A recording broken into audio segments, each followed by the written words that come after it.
Hello guys, আসসালামু আলাইকুম। কোন এক খালাম্মায় বলতাছে যে কই পায়ের জুতা কই মাথার চিরুনি। তো খালাম্মা, পায়ের জুতা আর মাথার চিরুনি সুন্দর করে কর আগে শিখেন, তারপরে তুলনা দিতে আসেন।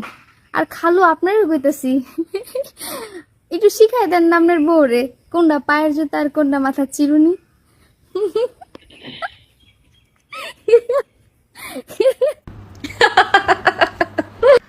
এই নিষ্পাপ মামুনির হাসি দেখে আমারও বেশি হাসি পাইল।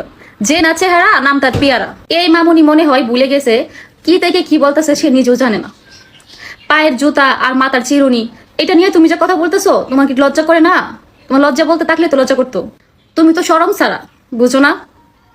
তুমি যে এখন কোন লেভেলে আসো, কই থাকো, কার সাথে থাকতেছো, সবই খাঙ্কি এক খাঙ্কি আর খাঙ্কিরে উল্টা পাল্টা বলতেছে। মাদার চোদ খাঙ্কি।